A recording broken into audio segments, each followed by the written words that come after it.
নমস্কার, বেঙ্গলি রন্ধনশালায় তোমাদের সবাইকে স্বাগত। আজকে গোটা মটর আর গোটা গোটা আলু দিয়ে দারুণ মজার আর সহজ একটা রেসিপি তোমাদের সাথে শেয়ার করব। দেখো, এই গরমে আমাদের কিন্তু বেশিক্ষণ কিচেনে থাকতে কারোরই মন করে না, তাই খুবই সহজভাবে যদি সকালে জলখাবার আর রাতের ডিনারটা বানিয়ে নেওয়া যায় তাহলে তো বেশ ভালোই হয়। আজ সেরকমই একটা রেসিপি তোমাদের সামনে করে দেখাবো আর তোমাদের শেখাবো। চলো রেসিপি শুরু করা যাক। এবার সবার প্রথমে গ্যাসের ওপর প্রেসার কুকার বসিয়ে সেখানে দিয়ে দিলাম জল। জলটাকে একটু গরম হতে দেব। আচ্ছা, এদিকে আমি এখানে গোটা মটরকে 3 ঘন্টা জলে ভিজিয়ে রেখেছি। 3 ঘন্টা পর এবার এই গোটা মটর আমি দিয়ে দিচ্ছি উষ্ণ গরম জলের মধ্যে। জলটা একটু গরম হয়ে যেতে তারপরেই মটরটা দিলাম। আচ্ছা, মটরটা তো দেওয়া হয়ে গেল। এবার আমি এর মধ্যে দিয়ে দেবো গোটা গোটা আলু। এখানে 6টা ছোটো সাইজের গোটা আলু দিয়ে দিলাম, সাথে খোসা সমেত আলুটা দিয়েছি, আর সাথে একটু নুন দিয়ে দিলাম। দিয়ে এবার প্রেসার কুকারের মুখ বন্ধ করে দিয়ে আমি এখানে 2টো সিটি দিয়ে নেব। অন্যদিকে একটা মশলা রেডি করে নেব। দেখো, এখানে গোটা জিরে, গোটা ধনে, গোলমরিচ, ছোটো এলাচ, লবঙ্গ, দারচিনি, মৌরি, গোটা শুকনো লঙ্কা, তেজপাতা, এই মশলাগুলোকে একটু ড্রাই রোস্ট করে নেব। মশলাগুলো ড্রাই রোস্ট করে নেওয়ার পর তারপরে মশলাটা গুঁড়ো করে নেব। এবার অন্যদিকে 2টো সিটি হয়ে যাওয়ার পর আমি কুকারটা ওইভাবেই রেখে দিয়েছিলাম।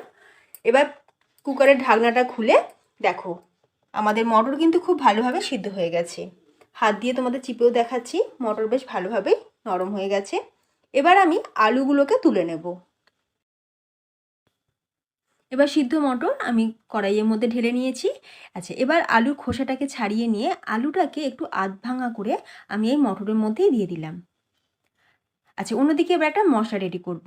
তো এখানে আমি নিয়েছি 1 টুকরো আদা, রসুন, কাঁচা লঙ্কা। আদা রসুন আর কাঁচা লঙ্কা আমি একটু থেতো করে নেব।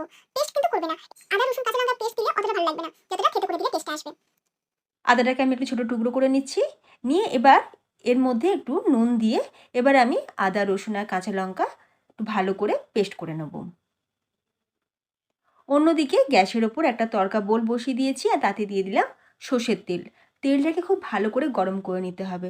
সর্ষের তেলের কাঁচা গন্ধটা যখনই চলে যাবে তখন এর মধ্যে দিয়ে দিচ্ছি সেই আদা রসুন আর কাঁচা লঙ্কা যেটা আমরা থেতো করে রেখেছিলাম সেই মশলাটাকে দিয়ে একটু ফ্রাই করে নেব। নিয়ে এবার আমরা এটাকে ঢেলে দিচ্ছি ঘুগনির মধ্যে। যেহেতু তড়কা বোলের গায়েতে একটু মশলা লেগেছিল, তো আমি একটু জল দিয়ে সেই জলটা দিয়ে দিলাম ঘুগনির মধ্যে। সাথে দিয়ে দিচ্ছি 1/2 চা চামচ হলুদ গুঁড়ো, 1 চা চামচ লঙ্কার গুঁড়ো। এবার স্বাদ অনুযায়ী নুন দিয়ে দিলাম। এবার খুব ভালো করে একটু মিশিয়ে নিলাম। গ্যাসের ফ্লেম কিন্তু অন করে দিয়েছি আমি। এবার আমরা যে মশলাটা রেডি করে রেখেছিলাম সেই মশলাটা অ্যাড করে দিচ্ছি। এখানে আমি 2 চামচ মশলা দিয়ে দিয়েছি, দিয়ে খুব ভালো করে একবার মিশিয়ে নিলাম। এবার আমরা চাপা দিয়ে এটাকে ফুটিয়ে নেব। ব্যাস, তাহলেই কিন্তু তৈরি দারুণ স্বাদের ঘুগনি। একদম ডবগা ঝোলের ঘুগনি।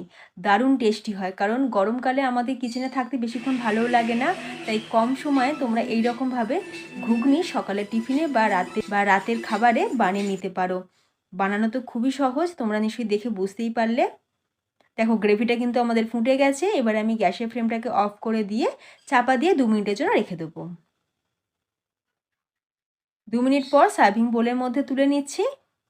তো দারুণ টেস্টি ডবকা ঝোলের ঘুগনি একদম তৈরি। ওপর থেকে একটু কাঁচা পেঁয়াজ, কাঁচা লঙ্কা, ধনেপাতার সাথে সেই ভাজা মশলা, একটু বিট নুন আর অল্প একটু লেবুর রস ছড়িয়ে পরিবেশন করো, দারুণ লাগবে খেতে। আমরা দীর্ঘ সময় ধরে ঘুগনি বানাই, কিন্তু একবার এই প্রসেসে ঘুগনি বানিয়ে দেখো, টেস্ট হবে অসাধারণ।